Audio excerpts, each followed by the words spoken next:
Welcome everyone to another episode of Vinny Makes the Hall of Fame Case for ... And we got a really good one. I don't think this was one that we're recording three on the same day. And Vinny asked me to come up with a few, and I think this one we mutually came up with in terms of a No, request. this came because of our mutual friend Paul Lawrence. A while Oh, back. that's right. That's right. Yeah, and it's a great one.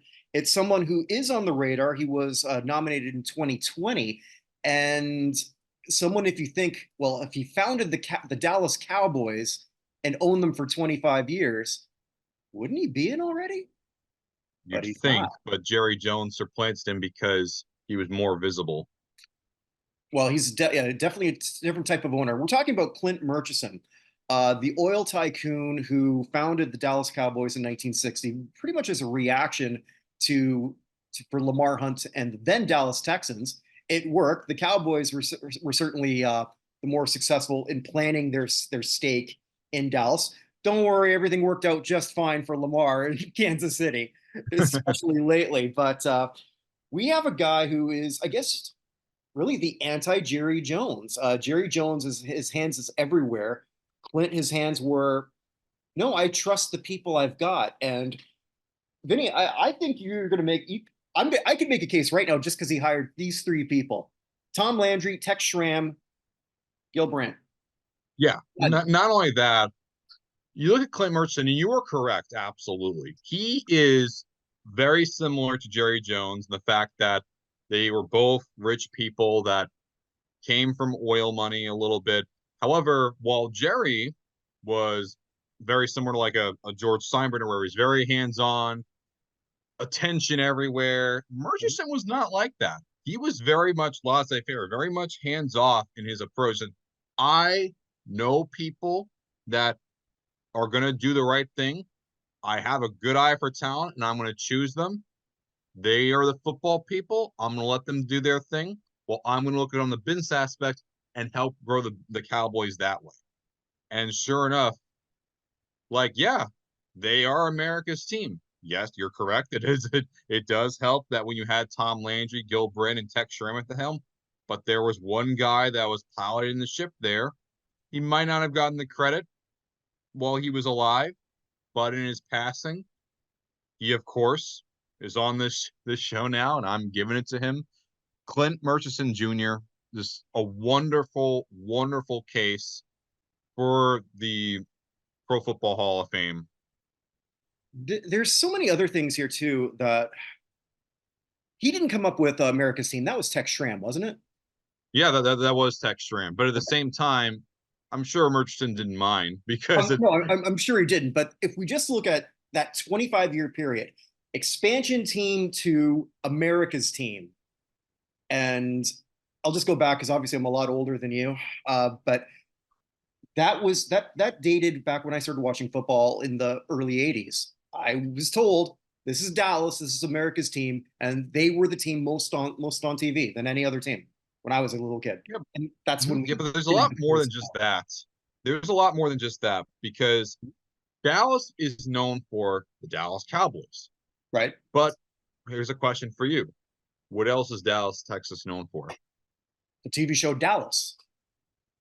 Yeah, but other Oh, than that, I know where you're going with this. Something that that was his baby talking about the whole business side, Texas no, Stadium. no. Oh, we're not going there. Okay, No, even more than that. okay, you got me. Oil.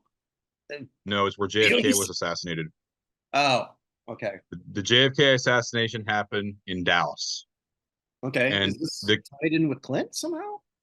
it is related to Clint because Oh, this okay, I came didn't know this. this 1963 was the same year that the Dallas Texans moved and became the Kansas City Chiefs. that the Mhm. Cowboys were the only show in town when it came to football.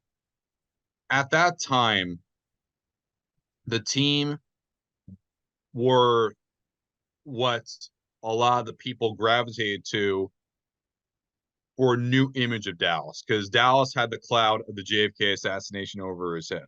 Mhm. Clint Murchison was the perfect person for this because he was someone that had exuberance. He was someone that also cared about the people that he hired. And he wanted to make sure that, hey, sign likable players and have a good tradition to help have a new image of Dallas, Texas. And that's what happened. Okay. I think Clint Murchison, you can make a real argument, really paved the way 60 years later for the way that Dallas as a city is used for today. Even though they play in Arlington now, still, Mhm. you weren't Okay. expecting that, were you? No, no, not at all. Uh, I do want to talk about Texas Stadium. Yeah. That one was his baby. Like, Yes. He's like Roy Hoffines in a way, I knew you were going to sort of like go there. Clint is in the Texas Sports Hall of Fame, is he not? as he should be. Yeah, obviously. Okay. Okay. Well, not everything's always obvious. That's true. Roy Hoffines did take a while. Roy Yeah. Hoffines did take a while, but this one is, yeah, this one was pretty obvious. Yeah. So not only did he build this at that time state of the art stadium, came up with this great idea. Okay, well we put the hole so God can watch. Right. That's perfect marketing Yeah. for people in Texas, and the whole lease deal that he did, which was groundbreaking at the time. Yeah. I mean, he was seen as the godfather of modern stadium construction of today, both Mhm. in the NFL and just around the world.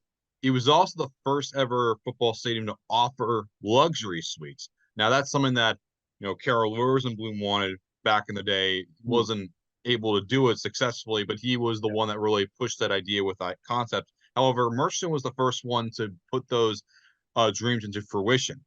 And after a while, you got Willie Nelson showing up. You have, Norman Lear showing up, Burt Reynolds, Henry Kissinger, Lyndon Johnson, these celebrities and politicians that would come over. Also, for you, of course, Clint Eastwood was also there to watch America's team. I must have told you at one point Clint Eastwood is my all-time favorite actor. Why do you think I mentioned him? Okay, well, obviously, yeah, I don't remember that I said that to you, but I don't know, I remember us talking about Clint Eastwood, but that's why I'm old. But yeah, just everything that he did, he seems like he would have been a no-brainer a long time ago. I don't know why he sort of fell off the radar. Maybe because after he passed away, what, in the late 80s?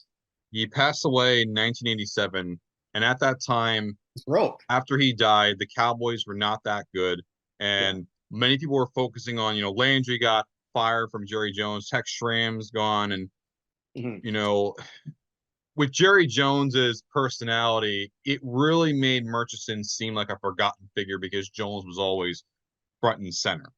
Mhm. And the shame, the sad thing too with Murchison is he has been someone that has been very revolutionary to the game in terms of football only stadiums and even just like the use of technology to this day. Like the IBM computer, like because of him, yeah, Gil Brandt was one that used it. But if it was not for Murchison, you probably would not have been able to see the use of technology until later on.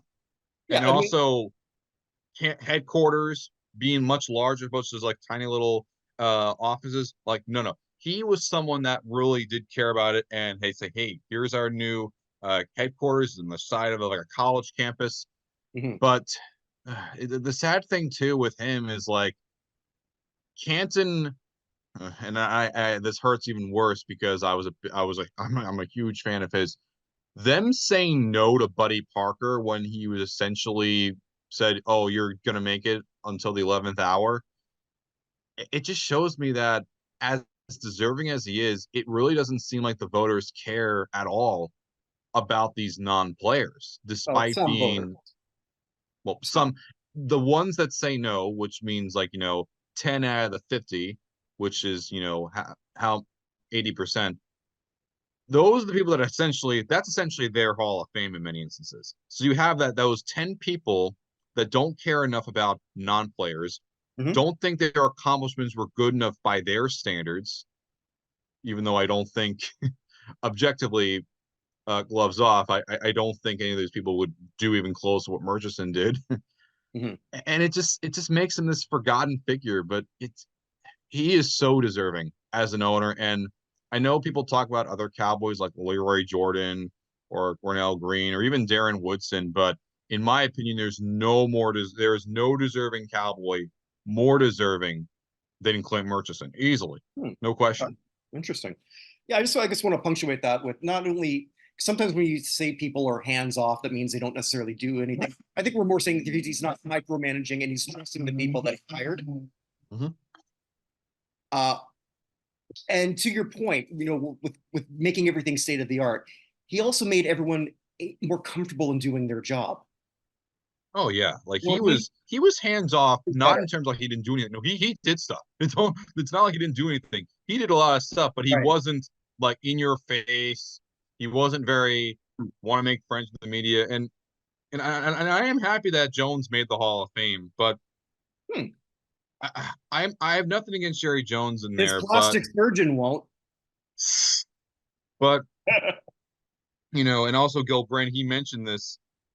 It's a shame too that you have these people that help to create the Cowboys that we know, but the guy that literally made the team exist, the guy that literally gave birth to the team itself Mhm. and ran them for so long, he's been ignored by so many of these people. And Mhm. that's sad. That is really sad because he deserves so much more.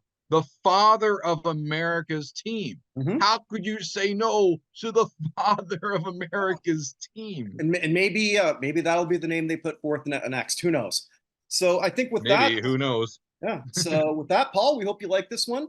And if you like everything here that Vinny does, check out a lot of the shows that he's done here for us. Other parts of not just where Vinny makes Hall of Fame cases, but this great series that Vinny and I have been doing, where we're talking about old basketball players or contributors who have been on preliminary lists. We're just going from right now the 2024 list, and we're probably just going to keep doing a lot of them because a lot of them will probably just be recycled again and again and again. And I don't know. But either way, it's great history. We enjoy it. Mhm.